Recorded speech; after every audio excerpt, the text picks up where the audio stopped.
Bonjour et bienvenue sur les clés de la réno. Vous vous lancez dans la rénovation ? Alors vous êtes au bon endroit.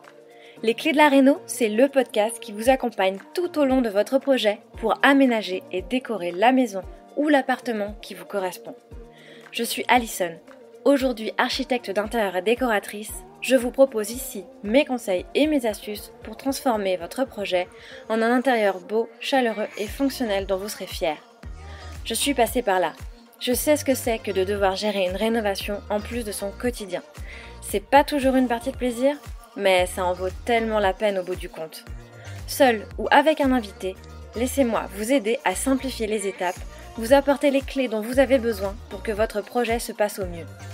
Imaginez, vous saurez enfin par où commencer et comment faire les bons choix.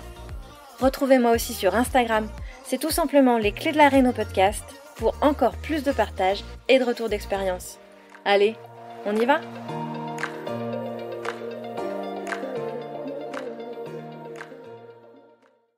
Effectivement, les espaces ouverts sont très courants dans notre mode de vie actuel, que ce soit dans une pièce à vivre avec une cuisine ouverte sur le coin repas et le salon, ou encore avec une suite parentale qui intègre une salle de bain et un dressing.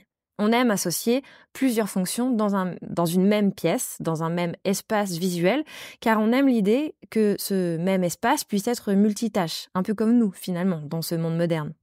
Et c'est souvent ce qui m'est demandé dans mes projets. Je crois que jusqu'à aujourd'hui, j'ai encore jamais vraiment rencontré de clients qui me demandent des pièces fermées et bien identifiées. Alors que je trouve personnellement que ça peut aussi avoir bien des avantages. Mais bon, là c'est un autre sujet. Je m'égare. Et donc souvent, l'erreur la plus répandue avec les espaces ouverts, c'est donc de vouloir ouvrir pour donner de l'air à son intérieur sans chercher à bien identifier les fonctions.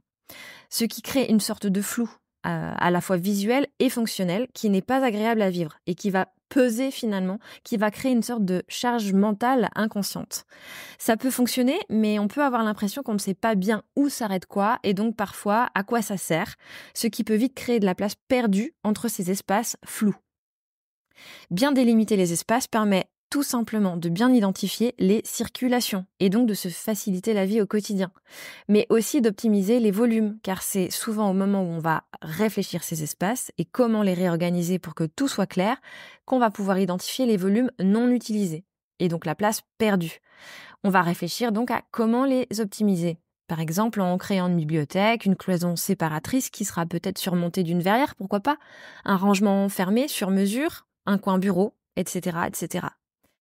Avec les espaces ouverts, il est super important de passer par la phase 2D, donc de passer tout ça en plan, coucher ses idées sur le papier, pour qu'on voit clairement se délimiter les différentes zones de chaque fonction et les circulations naturelles qui vont se faire et ainsi identifier les trous et voir comment on peut les optimiser.